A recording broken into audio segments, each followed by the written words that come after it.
कहानी की शुरुआत होती है एक पिता और बेटी से जो एक इंपॉर्टेंट इंटरव्यू के लिए निकलते हैं। रास्ते में पिता को पॉलन एलर्जी के कारण छींक आ जाती है। कुछ ही सेकंड के डिस्ट्रैक्शन में एक सफेद घोड़ा अचानक रोड के बीच आ जाता है। जब एलियट को होश आता है तब तक बहुत देर हो चुकी होती है। घोड़ा उनकी गाड़ी से टकरा जाता है। घोड़ा दर्द में तड़प रहा होता है और वो जगह इतनी आइसोलेटेड होती है कि आसपास कोई हॉस्पिटल भी नहीं। मजबूर होकर पिता उसे मुक्ति देने का फैसला करते हैं। वो एक लोहे की छड़ लेकर उसके पास जाते हैं, लेकिन जैसे ही करीब जाते हैं उन्हें एहसास होता है कि वो सिर्फ एक सफेद घोड़ा नहीं, वो एक यूनिकॉर्न है। उसके जख्मों से बैंगनी रंग का खून बह रहा होता है। एलियट घबरा जाता है क्योंकि उसे डर है कि अगर वो देर से पहुंचा तो जेल हो सकती है। इतने में यूनिकॉर्न एक जोरदार चिल्लाहट करता है और उसके सिर पर मौजूद हॉर्न से तेज रोशनी निकलने लगती है। रिडली, उसकी बेटी, जैसे ही उस हॉर्न को छूती है वो एक साइकेडेलिक वर्ल्ड में पहुंच जाती है जहां चारों तरफ रंगीन नेबुलास और कॉस्मिक रोशनी होती है। एलियट उसे आवाजें देता है लेकिन वो बेहोशी जैसी स्थिति में चली जाती है। अंत में एलियट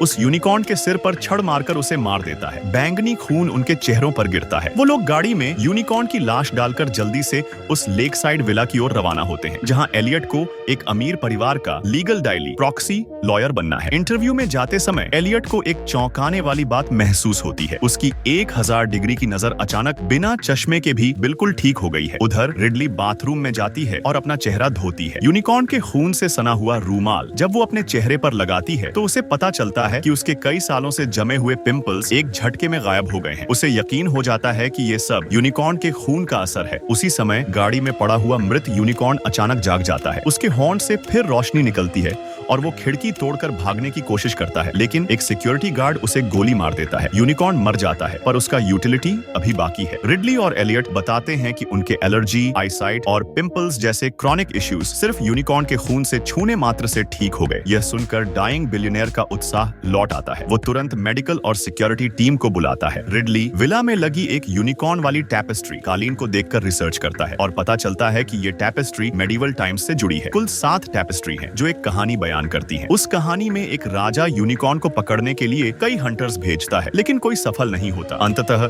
एक प्योर हार्टेड लड़की की मदद से यूनिकॉर्न को मारा जाता है और कास्टल में बंद किया जाता है, लेकिन वो बाद में जीवित हो जाता है और पूरे महल में ब्लडशेड करता है। रिडली को लगता है कि यूनिकॉर्न से उसका एक साइकिक कनेक्शन बन गया है। रात में उसे सपने आते हैं जिसमें यूनिकॉर्न जंगल में कुछ ढूंढता दिखता है। उसी समय 2 लोग प्रोटेक्टिव सूट्स में आते हैं और रिडली व उसके पिता को मेडिकल चेकअप के लिए ले जाते हैं। बिलियनियर के आदेश पर डॉक्टर सॉन्ग अनाउंसेस करता है कि यूनिकॉर्न के हॉर्न से अब भी इलेक्ट्रोमैग्नेटिक वेव्स निकल रही हैं, लेकिन बिलियनियर और बाकी सभी लोगों को बस यूनिकॉर्न के खून से इनक्योरेबल डिजीजेस के इलाज में रुचि है। डॉक्टर एक पाउडर निकालते हैं जो यूनिकॉर्न के हॉर्न से बना होता है और बताते हैं कि इसका असर यूनिकॉर्न के खून से भी बेहतर है। बिलियनियर तुरंत उस पाउडर को आईवी ड्रिप के जरिए अपने शरीर में डलवाता है। कुछ ही घंटों में डॉक्टर बताते हैं कि बिलियनियर के शरीर से सारे कैंसर सेल्स गायब हो चुके हैं। बाद में बिलियनियर अपने ग्लोबल नेटवर्क के जरिए डावोस इकोनॉमिक फोरम में जुड़े बिलियनियर्स को कॉल करता है और हॉर्न पाउडर को $1 अरब प्रति ग्राम की कीमत पर बेचना शुरू कर देता है और मिनटों में अरबों की कमाई हो जाती है। लेकिन रिडली सबके सामने कोल्ड वाटर जैसा रियलिटी चेक देता है। वो बताता है कि अगर यूनिकॉर्न सच है तो टैपेस्ट्री की चेतावनी भी सच हो सकती है और अगर यूनिकॉर्न ने बदला लिया तो सबकी तबाही तय है। इतनी भारी संपत्ति सामने हो तो कोई अमीर कैसे उसे छोड़ सकता है। अमीर व्यक्ति ने गंभीरता से रेडली को मना कर दिया और कहा कि उसकी बातें बिल्कुल बकवास हैं। रेडली गुस्से में बाहर निकल गया, अकेला कार में बैठा रहा और आसमान में लेजर बीम्स चमक रही थी। यूनिकॉर्न की लाश को वैक्यूम पैक्ड कर डस्ट फ्री कॉरिडोर से होते हुए लैब भेजा जा रहा था, मगर ज्यादा दूर नहीं पहुंचे थे कि अचानक पावर कट हो गया। इलेक्ट्रोमैग्नेटिक सेंसर की आवाज तेज होती गई। आसपास से रह रहकर डरावनी दहाड़ें सुनाई देने लगी। आसमान की लेजर और ज्यादा तेज हो गई और उसी लेजर में थंडर स्टॉर्म भी चमक रहा था। दहाड़ें पास आती गई।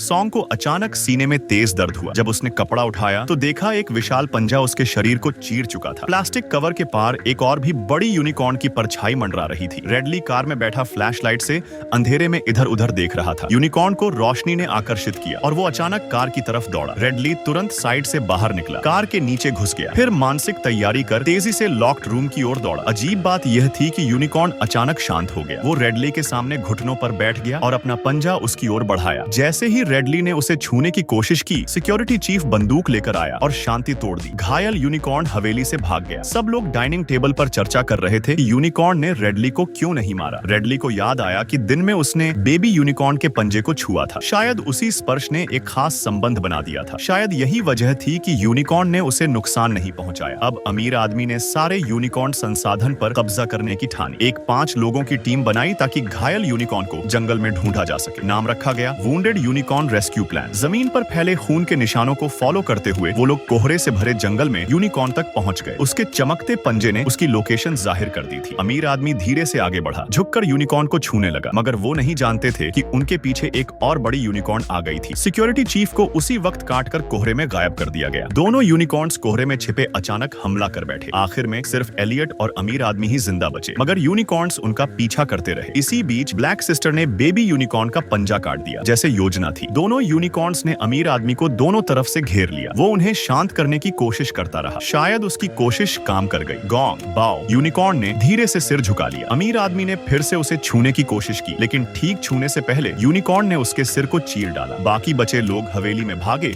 और दरवाजा बंद कर लिया। इतनी भयानक घटना देखकर सभी ने ठान लिया कि यूनिकॉर्न से लड़ना बेकार है। वे पुलिस को कॉल करने वाले ही थे कि कमरे में इलेक्ट्रोमैग्नेटिक इंटरफेरेंस हुआ। बिजली चली गई, फोन नेटवर्क भी बंद हो गया। लगता है यूनिकॉर्न माता पिता ने उन्हें फंसाने की पूरी तैयारी कर ली थी। फैसला लिया गया कि बेबी यूनिकॉर्न को वापस लौटा दिया जाए, मगर एक दिक्कत थी। बिजली कटने से एस्टेट गेट लॉक हो गया था। अब सिर्फ मैन्युअली खोला जा सकता था। ब्लैक सिस्टर को बेबी यूनिकॉर्न लौटाने भेजा गया और बटलर को गेट खोलने। हालांकि यूनिकॉर्न लौटा दिया गया, मगर उसका पंजा लालची रिच किड ने रख लिया। जब ब्लैक सिस्टर ने बेबी यूनिकॉर्न को उसके माता पिता के सामने रखा तो उन्होंने देखा कि उसका पंजा गायब है। गुस्से से यूनिकॉर्न माता पिता ने ब्लैक सिस्टर को कमर से फाड़ दिया। इतनी खतरनाक स्थिति में भी रिच किड सिर्फ मुनाफे की सोच रहा था। कैसे यूनिकॉर्न्स को कैद कर उनकी ब्रीडिंग शुरू की जाए। उसने सोचा कि सबसे प्योर हार्टेड गर्ल को ढूंढकर यूनिकॉर्न्स को आकर्षित कर पकड़ा जा सकता है, और वो लड़की थी रेडली। बाहर अचानक सन्नाटा छा गया। रिच लेडी ने सोचा यूनिकॉर्न्स चले गए। वो लकड़ी की शेल्फ के पास गई और कान लगाया। अचानक एक पंजा उसके सीने को चीर गया। उसे घसीटते हुए बाहर ले जाया गया और नोच नोच कर मार डाला गया। रिच किड ने देखा तो तुरंत रॉकेट निकाला ताकि पास के ऑक्सीजन टैंक को ब्लास्ट कर सके, लेकिन अचानक रुक गया। उसे डर था कि धमाके में यूनिकॉर्न्स मर जाएंगे और उसका आर्टिफिशियल ब्रीडिंग प्लान खत्म हो जाएगा। इसलिए उसने अपनी मां को मरते हुए छोड़ दिया। और यह सब देखना वाकई दिल दहला देने के साथ साथ हास्यास्पद था। जब ये सामने आया कि यूनिकॉर्न का खून कैंसर का इलाज कर सकता है, तो एंट मैन और वेंसडे वुमन को क्या फैसला लेना चाहिए। एलियट ने कट ऑफ हुफ लेकर यूनिकॉर्न को दूर ले गया ताकि बेटी रेडली को भागने का मौका मिल सके, लेकिन वे भूल गए थे कि पीछे रिच किड है। उसने रेडली को बाव एंड एरो से धमकाया और उसे हवेली के सामने घुटनों पर बैठने को मजबूर किया। गॉन्ग यूनिकॉर्न दहाड़ते हुए उसके पास आया, मगर सामने आकर उसकी गोद में सो गया। ये साबित करता है कि रेडली सच में दिल से सबसे पवित्र लड़की है। रिच किड ने जल्दी से गॉन्ग यूनिकॉर्न के हाथ पांव बांध दिए। इसी दौरान एलियट ने मां यूनिकॉर्न को भी कट ऑफ हुफ से बहलाकर वहां पहुंचा दिया। वो भी रेडली के पास आकर सो गई। अब रिच किड ने उसे भी बांध लिया और तय कर लिया कि सोमवार से यूनिकॉर्न्स की फार्मिंग शुरू करेगा। वो बड़बड़ाता रहा, तभी एलियट ने उसके पास आकर यूनिकॉर्न हॉर्न से उसे घायल कर दिया। रिच किड ने भी बो एंड एरो से वार किया। दोनों एक साथ गिर पड़े। स्लीपिंग यूनिकॉर्न्स जाग गए और अपने बंधन तोड़ दिए। रिच किड कांपते हुए खड़ा हुआ और बोला, थोड़ा सा यूनिकॉर्न ब्लड चाहिए, यही मेरी जान बचाएगा। मगर मुक्त हुए यूनिकॉर्न्स को देख वो हताश हो गया। एलियट भी मर गया। जब रेडली दुख में थी, तभी यूनिकॉर्न्स ने एलियट की एक टांग अपने बच्चे के पास रख दी। दोनों यूनिकॉर्न्स आमने सामने घुटनों पर बैठ गए। उनके पंजे टकराए और एक जायंट ब्लैक होल बना। अगले पल बेबी यूनिकॉर्न के घाव भरने लगे और कटा हुआ पंजा वापस जुड़ गया। एलियट भी दोबारा जिंदा हो गया। वो भी उसी ट्रांस में चला गया जैसे ब्रह्मांड में समा गया हो। ब्लैक होल बड़ा होता गया और एक्सप्लोजन के साथ बंद हुआ। बेबी यूनिकॉर्न खुशी से उछलता कूदता बाहर निकल गया। उसके माता पिता भी पीछे पीछे चले गए। अब वे अपने बच्चे की हिफाजत करते रहेंगे। एलियट और रेडली अभी दोबारा जिंदा होने की खुशी मना ही रहे थे कि पुलिस आ गई और उन्हें पकड़ लिया। क्योंकि हवेली में बहुत लोग मारे गए थे, इसलिए उन्हें हत्यारा माना गया। मगर पिता पुत्री मुस्कुरा दिए। उन्हें पता था कि कोई उनकी बात पर विश्वास नहीं करेगा। तभी यूनिकॉर्न परिवार दोबारा लौटा, जैसे उन्हें मालूम हो गया हो कि रेडली फिर परेशानी में है। वो कार विंडो के पास आए और आंखों से इशारा किया कि सीट बेल्ट बांध ले। फिर उन्होंने पुलिस कार को टक्कर मार दी।